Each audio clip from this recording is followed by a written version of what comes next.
Hello, my friends. It is Monday, December 22nd. And I know I sent a video out earlier saying that there was going to be no story time tonight. And that was because Lizzie and I went to Knott's Berry Farm to go see the Snoopy on Ice show and all the Christmas activities and attractions. However, when we got to Knott's Berry Farm, it was insanely busy. The lines coming out of the parking lots to get in were a block long, every one of the three parking lots. It didn't even look like there was a possibility of getting into the parking lot and getting parking, and there was droves of people, just huge lines of people snaking down the streets to get into the park. So we just figured that was not going to be any fun, waiting around, standing in line for everything in a very packed park. So we just opted to abandon that idea. Went to Genya Noodle and had some noodles. It was really good. So I got back in time. It's 3:45, so I figured I might be able to get 45 minutes to an hour of reading in so that you guys will have something to listen to tonight. Thank you for your understanding. All right, we continue with Mystery in White. Chapter 12, Dinner con Fuoco. When David returned to the dining room, he found Lydia fighting courageously, but not very successfully, against the gloom. Mr. Maltby, who occasionally lent her his aid, seemed to have gone right back into his shell, and was busy with his thoughts. Her conversation, therefore, was at the mercy of Mr. Hopkins and Smith, who were a blight on any company. Alone, each would have been trying enough. Together they formed a source of constant, nervy irritation, not only to others, but to themselves.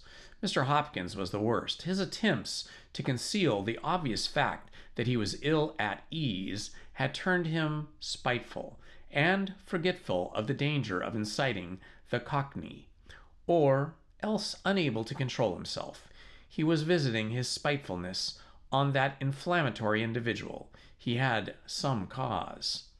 Now then, must you dig your elbows into my face? He rasped angrily. It had been a mistake of Lydia's to place Mr. Smith in a chair next to him. Her idea had been that by this arrangement they would lose the incitement of seeing each other across the table. But it was a good effort that had gone wrong. Keep your face up and you won't get 'em, answered Smith. I have to eat, my man. Not so much as my man. So I do have to eat, but I don't keep bobbing me fierce up and down. Impudence may not, but you keep wagging your elbows in and out. Whose elbows are they? Come to that, sir, whose face is it? The face is mine, and the elbows are yours, and I am simply asking you to keep your elbows because I don't want them. Well, I don't want your face. Lydia interposed. Perhaps, she suggested patiently, your limbs and your faces would get less mixed up if you moved your two chairs a little further apart. I ain't going to move mine, mumbled the cockney. 'E can move his. Mr. Hopkins was beyond the wisdom of concession. Why should I move mine any more than you should move yours? He demanded. Really, in all my life, I never heard such rudeness. It is a rude world, murmured Mr. Maltby. Thank you for nothing, snapped Mr. Hopkins. David had lingered in the doorway. Now, as he resumed his seat, Lydia turned to him with relief. Welcome back to the loving family, she exclaimed. I haven't quite given up on my idea of a happy Christmas, David, but peace and goodwill have got to get a move on. How are things on the upper deck? Brighter than on the lower, smiled her brother. You appear to have missed me. Shall I revert to my desperate remedies and try to be funny? The situation isn't quite as desperate as that. You were a long time upstairs. Yes, I took pity on loneliness. And how is her loneliness? I think she's better. She got out of bed and made up the fire. Oh, but it wasn't to mention that. Why didn't you save her the trouble and make up the fire yourself? Because, sister of mine, I wasn't present at the stroking operation. It was all done before the salmon arrived. By the way, how much is salmon per tin? We are demolishing 2 tins, I understand. 1 and 6 pence about. Then 2 tins will be 3 bob. About to add the charge to the sheet. And 2 more tins of pineapple chunks will be another bob to add to the charge sheet. Our bill is mounting as rapidly as the snow. And the one won't stop till the other does, said David. It is a good thing I drew out £3,000 just before I left. Lydia turned to Smith, who had raised his head. Another example of my brother's humor, she assured him. He hasn't even 3,000 pennies. The conversation continued spasmodically. Brother and sister were going to do their best. When the salmon went and the pineapple came, Mr. Hopkins suddenly rose, shoving his chair back noisily, and exclaiming, look here, I'm not doing anything. I'll take that up. Lydia and David exchanged significant glances. I don't think Mr. Thompson will want any, said Lydia, deliberately obtuse.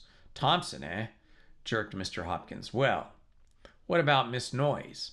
I'm going to take hers up, answered Lydia. And then, all at once, Mr. Hopkins burst, and the storm for which Mr. Maltby had been waiting arrived. He was surprised that it had been long delayed.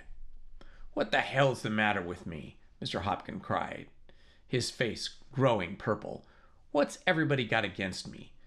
Told to do this, told to do that. Mustn't do this, mustn't do that. Mustn't I even volunteer to lend a hand with a tray? Am I a leper? Please don't get so excited, Mr. Hopkins, begged Lydia apprehensively. Who's excited? I only thought I'd like to see Miss Noyes and see how she's getting along. You didn't want to see her when she was getting along when your brother offered to take her up the tray, retorted the angry man. If he regretted his outburst, he seemed unable to now draw it back. The tide was sweeping over him. I expect he wanted to see how she was getting along too, eh? Yes, and he was a damn long time about it. I don't think I care for that remark, Mr. Hopkins, said David. I don't care whether you care for it or not. I'm sick of being told what to do. I'm going to do what I'm going to do. We're all equals here, aren't we? Who's given anybody the reins? Am I the horse? No, the blinkin' donkey, said Smith.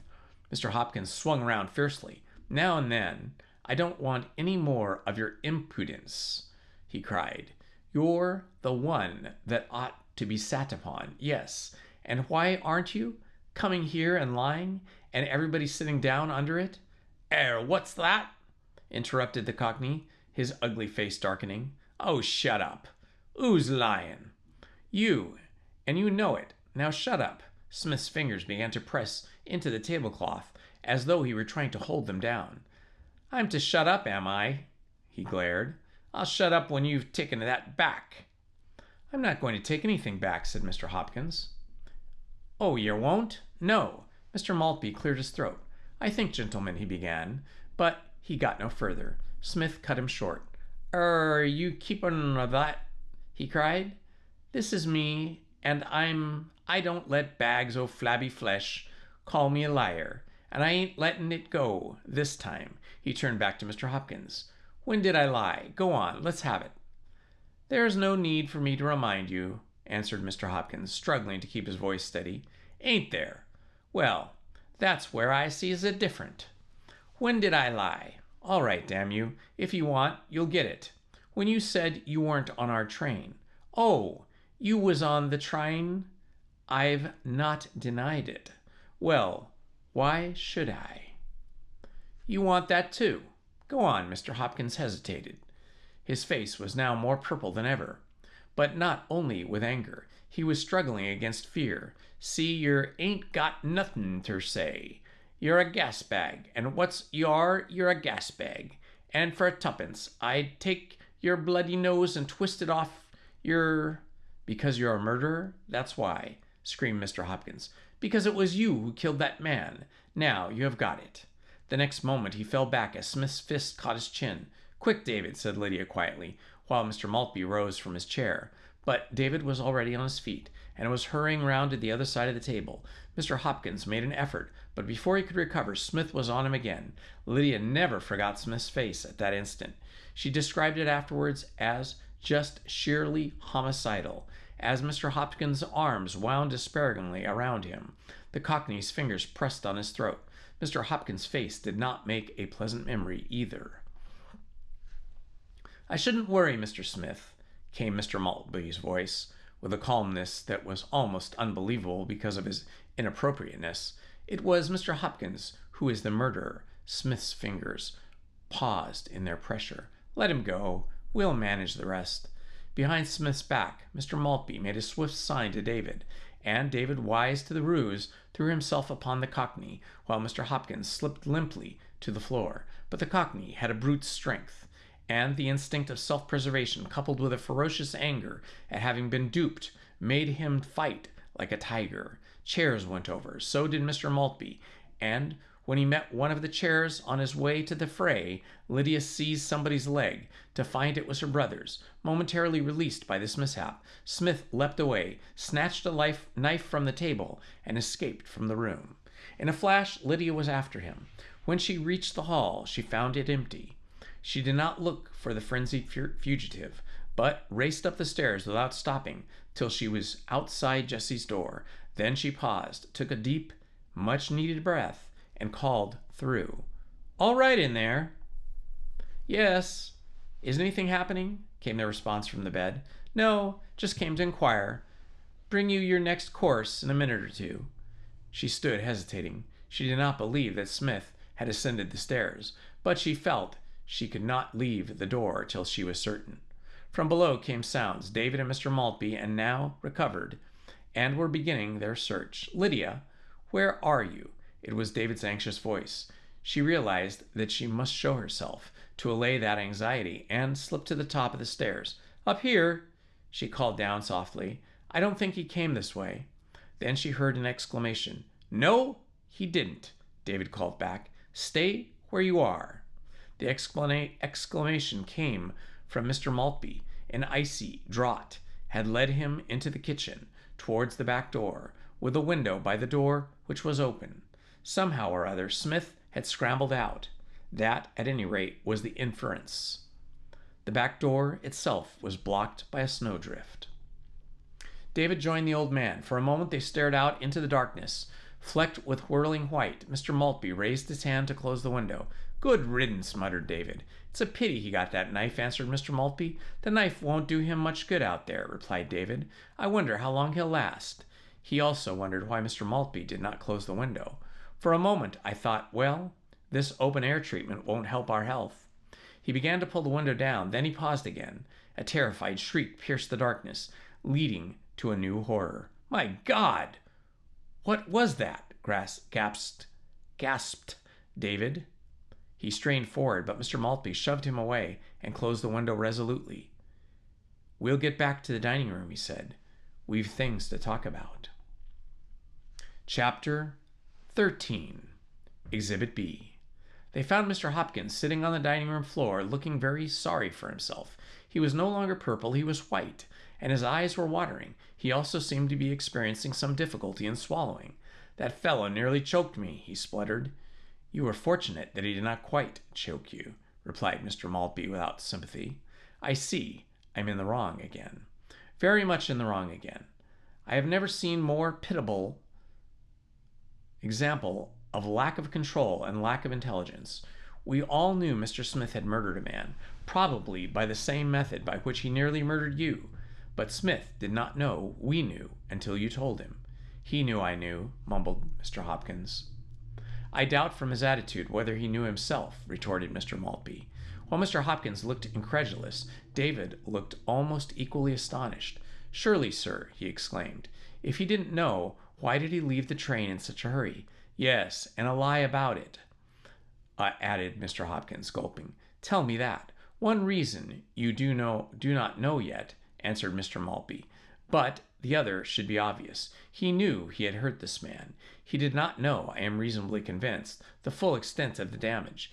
Even assault, however, is a criminal offense. So naturally he left the train in a hurry, and naturally he denied ever having been on the train.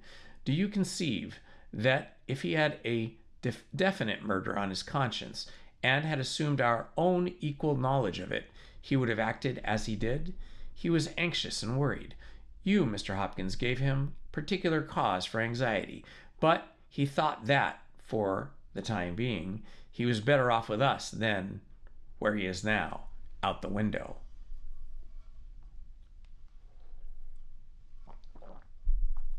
I dare say you're right, said David, after a pause, but I still can't quite follow his attitude. I mean, of course, until this final flare-up, I think in his position, I would have risked the snow. But you do not know his position, said Mr. Maltby. You mean the other reason you mentioned for his leaving the train? Mr. Maltby nodded. That has played a very important part in Mr. Smith's movements here. Yes, in the end, he would probably have risked the snow in any case, and I dare say he had already decided on this method of escape, through the window. Only, you see, I had not intended to give him the chance. But for you, Mr. Hopkins, we should have had our murderer locked up tonight, instead of wandering around outside loose with a knife. What was the other reason? Asked David. I will come to that in a minute. Where is your sister? Upstairs, I think. You'd better go and see. No, wait. She was going to take some pineapple to Miss Noyes. Take it up yourself now, Mr. Carrington, and suggest to your sister that she stays with Miss Noyes and keeps her company for a little while. But I want you down again as soon as you can come back, please. Right, said David. That's a good idea. Your sister has plenty of pluck. I admire her, said Mr. Maltby. While David took a long-delayed plate of pineapple, but perhaps there was no need to increase the strain she already had on her mind. I wonder, by the way, whether she heard what we heard. If you can find out tactfully, will you do so? That's a good idea, too, answered David as he left the room. Mr. Hopkins, who had now risen from the carpet and was in the act of taking a sip of water, showed signs of returning agitation. Heard? What you heard? He queried. What was that? You heard nothing yourself, then? When? Well, we were out of the room, half a minute before we returned. I don't know. My head was buzzing. It still is. I did think. Yes. The wind's rising, isn't it? It wasn't the wind. Then what was it? I'm asking you. Why do you keep on going round and round the bush with me? Because, Mr. Hopkins, whenever things have to be faced, you always go round and round the bush yourself, and so I have to go round and round the bush to catch up with you. You did hear something. Yes. Well, that is, I thought I did, but I put it down to the wind, or my head, or both. Does that satisfy you? What did it sound like, apart from the wind in your head? A shriek. It was a shriek, eh? A very unearthly shriek. Unearthly? You don't mean... I thought you did not believe in ghosts and spooks and such like bosh. I thought you had exploded them in Rangoon, in the Remember Rightly? Who said anything about ghosts? Retorted Mr. Hopkins, trying to fight back. Listen, said Mr. Maltby, you have been through an unpleasant experience, and for that I make allowances. But do recall that while in the train, you told at least half a dozen stories in which you figured as something of a hero. You endured worse snow than this without a murmur in Dawson City. You shot a tiger while it was springing at you in your pet corner of the world, India. You told a bandit in China where to get off. I quote your own expression. It is not one of mine. You taught a Zulu warrior chess. Can you not recapture a little of that spirit here and now? I assure you, Mr. Hopkins, you will need it during the next few minutes while I am telling you certain things, including, I may mention, my interpretation of that shriek. Ah, Mr. Carrington, you have been quick. How is your sister, all right? David nodded as he entered the room. Everything okay, he answered. She's staying with Miss Noyes. She heard what we heard and agreed it was best. That was a sensible thing for her to say. She did make one provision, though. What was that? That she wasn't to be kept perpetually in the dark. We are all somewhat in the dark, replied Mr. Maltby. I propose now, however, to try to find a little light. Wait a minute. He left the room, and for a minute David and Mr. Hopkins had to endure each other alone. Coming round? Asked David. I am obliged for the kind inquiry, responded Mr. Hopkins. I am coming around. That fellow was pretty dangerous. Again, I am obliged for the information. Sorry I spoke. They fell into a profitless silence, while till Mr. Maltby came back. He was carrying 3 objects, which he placed carefully on the table, clearing a small space for the reception. One was a hammer, the second was a black leather case, the third was a torn envelope, from which protruded a torn sheet of paper. His companions regarded them with interest. "Exhibit A," began the old man, touching the hammer. "I found it on my way here, near this house. It was partially, but not completely, covered by the snow. Does that suggest anything to you either? Or either of you?" "It suggests something to me," answered David. "What?" "That it must have been left there or dropped quite recently. Otherwise it would have been completely covered in snow." "A good mark for that, Mr. Carrington. Your conclusion to the same as mine. I picked it up. I put it in my pocket. We will return it when I describe a little incident. Exhibit B." He pointed to the black letter case. "I found that in the attic. We will return it to the letter case also when I describe another little incident. Exhibit C." He touched the torn envelope of the paper. "I found that in the wastepaper basket in the room occupied by Mr. Thompson. The same comment applies."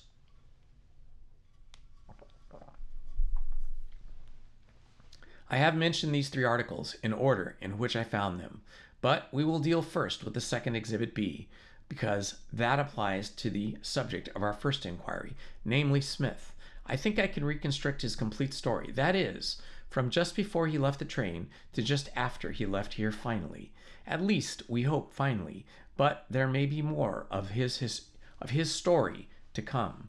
The other 2 exhibits, A and C, belong to the second story, a good deal of which I think we can reconstruct. There will be blanks in the second story. However, we will try to fill in the latter. It is the story of this house and how it became to be left in the condition which we found it in. You think you've discovered that?" exclaimed David. "I think I have partially discovered it, and curiously, it is the conclusion of Smith's story that has supplied a confirmed and vital detail in the second. Yes, unless I am very much mistaken, at the conclusion of the 2 stories touched, our own personal stories, of course, are so far merely incidental." "One moment, sir," interposed David. "Well, the conclusion of Smith's story. Do you mean that scream? If I am right, that is the point where the stories met. Now, the first story. It began when a fellow called Smith, but who has probably been known to the police by many other names, killed W.T. Barling." "Barling?" cried Hopkins. "How in the devil do you know that name?"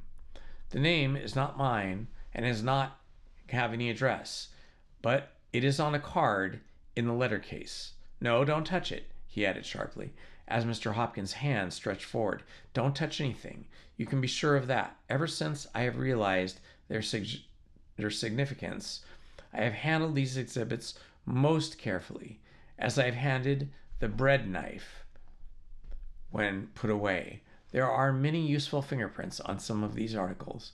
David noticed that the old man's eyes traveled for an instant to the hammer.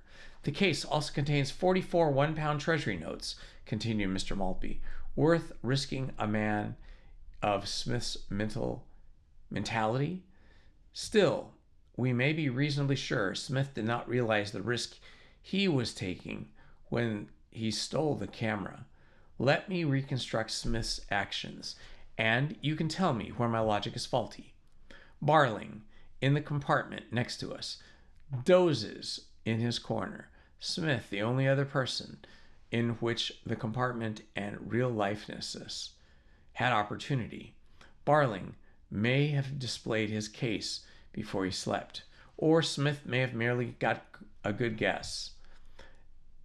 These crooks are clever at guessing, and quickly classify us from their patriarchal angle.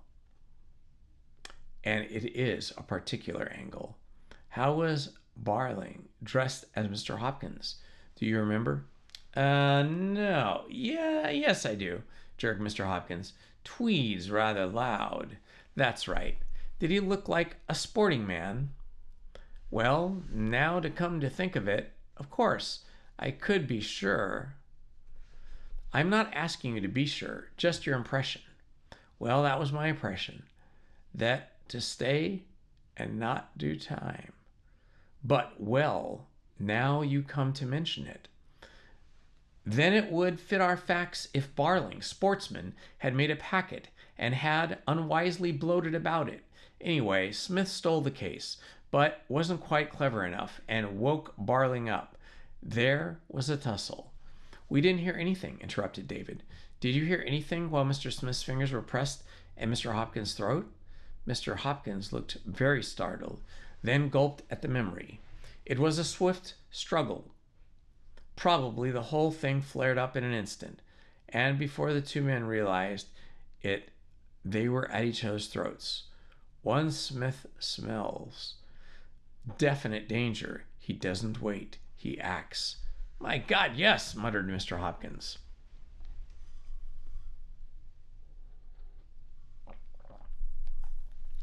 Mr. Hopkins will corroborate with me when I suggest that Mr. Smith's hands are strong enough to choke a man. Yes, but if you don't mind, I noticed his strong hands at once, just as I noticed his low forehead and the bluntlessness of the back of his head and neck. So I repeat it with a swift, quiet tussle. These two did not slam at each other and tumble about. Smith showed he had no visible bruises. There was no blood on his clothes. Also, Mr. Carrington has just reminded us we did not hear anything, no angry shout or cry of agony. Barling died through strangulation, and when Smith's hands had done their work to Barling, and Barling had slid to the floor of the compartment, where were you and the guard found him, Mr. Hopkins? Smith went through a moment of stupefaction. He did not know whether he had killed Barling. Perhaps he thought that unlikely, but he had done enough damage, and he did not wait to find out the full extent. He developed panic and fled from the train, and I followed him. I still don't know why you fooled him, said David, as this mind went back to the moment. I'm not sure that I could explain in a way you could understand, replied the old man. We judge life by our own reactions and sensations, and the reactions and sensations of others, which are often more incomprehensible theories. He paused and again eyed the hammer. Would you think for an instance that there are certain people, one, I believe, actually in this house, who could get a violent sensation merely by receiving their own forehead and touch of this implement, and had been used violently in somebody else? Yes, why yes, I remember. I came across something like that, exclaimed Mr. Hopkins unexpectedly. It was in South America. An old woman was touched with a piece of broken wood and yelled out that she was falling. It was a bit of an aeroplane that had crashed. For once Mr. Hopkins had related a story that was both appropriate and interesting. The same idea, nodded Mr. Maltby. But who was the first person in this house? Who? You don't mean me?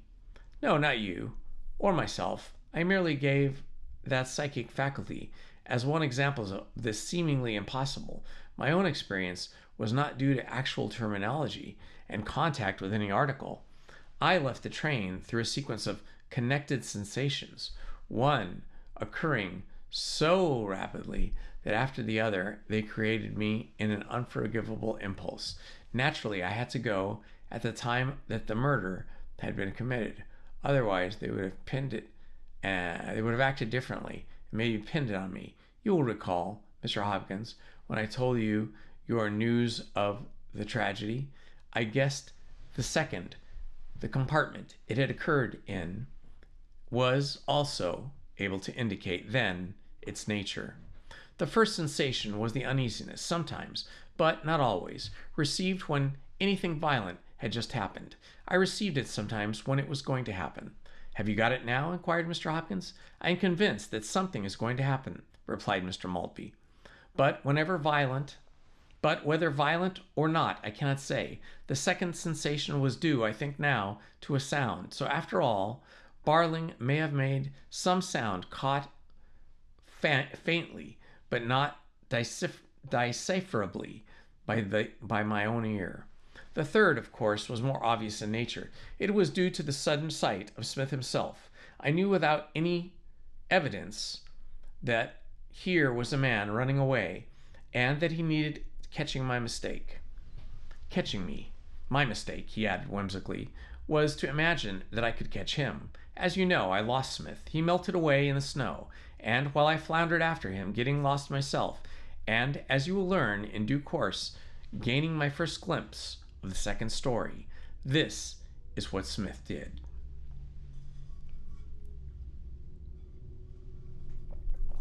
He reached the house. This house. He found the doors open. He didn't find it open, interrupted David. It was closed, but not locked. Smith closed it. But how do you know it was open when Smith got here? Demanded Mr. Hopkins. He was recovering a little of his self-assurance. His story of South America had been a mental tonic. Also, the tubes of his throat were nearly normal again. Mr. Maltby smiled. You are right. I do not know. I deduce it from my belief that Smith would not have entered the house otherwise. On the other hand, he might risk poking his head in through the opening of the doorway. But I deduce it as well from another fact that comes in the second story. He got in. He found the empty place. He bolted up the attic. He was in the attic when you arrived, Mr. Carrington. He was the person you heard inside that room, and who obviously would not reply to you when you called through the door. You mean he bunked up and locked himself in? Probably. He locked the door as he heard you coming. Then, finding that you were not leaving the house and that he was trapped, he had nothing to fear from me. Did he know that? Of course not. That's a bad mark. He did not need knowledge of his murderer to fear every unknown person just then, particularly as he was trespassing in somebody else's house. He knew he had committed assault and theft. So when he found you were not leaving, he tried to escape. First, he unlocked the attic door. No good. Voices below. Then, omitting the lock on the attic door, you remember, you were able to enter the second time. He ran to the window and tried that. He got out somehow. I found the window open, just a crack. He had not closed it completely. There, in a low roof on which he could have jumped, and the softness of the snow double helped him. But I noticed, if you did not, that Smith was trying to conceal a slight limp. No, I didn't notice it, replied David. But after my bad mark let me score a good one again, when he reached the ground, he met you. Yes, a few seconds afterwards, I expect. But why did he return with you? Yes, why didn't he complete his getaway? Added Mr. Hopkins. Wasn't he a bit of a mug? He had left his case behind, answered Mr. Maltby. Oh, so he had, of course. You found it. Where? It was behind a trunk near the window. Probably he was examining it when you came along, Mr. Carrington. Maybe he did not know till then just how much was in it. But you gave him a shock, and as he made for the window and climbed on the trunk, it slipped out of his hand or his pocket. 44 pounds. A tragic sum to lose after all that trouble. Worth coming back for with a harmless, unsuspicious old gentleman. But the 44 pounds are still here on the table. They looked at Exhibit B, bulging with the cost of a man's life. He went away again, recalled David. And returned again, replied Maltby. That cry of help gave him a proper scare. I am not sure, however, whether his third visit was due the case or the weather. It may have been a combination of both. But we do not know he tried to get up to the attic, and how first one of us and then the other blocked the way, some consciously, some unconsciously. Miss Carrington, for instance, had no idea what this lost sheep was looking for when she turned it back. But Smith would have got up to this attic eventually, because he thought he had sized the situation up and was playing a patient waiting game. You were the only person he had to watch, Mr. Hopkins. He did not know you had told us of the tragedy any more than he knew the tragedy's full extent." "Didn't he have to watch you, too?" asked David. "It was you who found his railway ticket." "Ah, but I was also playing a patient waiting game," retorted Mr. Maltby. "You remember how I changed my attitude to him in order to put him off his guard, and how I managed to get to the attic myself before he had any chance of doing so? I was curious about that attic after what you had told me, and when I came down I found the letter case.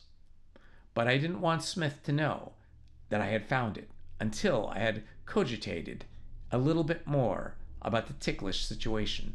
If Smith had gone to the attic just then, he would merely have found the door locked again. Later, after my little cogitation, I worked out another plan, and I unlocked the attic door. The plan was to follow Smith up when he made for his goal and to turn the key on him. He could have repeated his escape through the window. He might have done so, but there is a window shutter across the window now, and it is very completely screwed up. He would have had a job. Then Mr. Maltby turned to Mr. Hopkins with a shrug. "But all that is mere theory, for Smith has flown. And it was perhaps poetic justice that Smith's path to escape, if he does escape, should have taken the particular direction it did." Smith screamed, "I am willing to wager," because he thought he had seen Mr. W.T. Barling's ghost. Okay, my friends, I think I'm going to stop here and end this reading for tonight. But I will have another reading for tomorrow, hopefully a little bit longer than tonight. Thank you for all the for putting up with me and all the confusion about canceling Friday's reading and then initially canceling Monday's reading, and now having read and posted this again so that we do have a reading for tonight. Okay, my friends, thanks for being here and listening to this reading. Love to you all. This has been Indiana Homes. Good night. Please hit the like button, subscribe, and hit the notifications button. Thank you very much.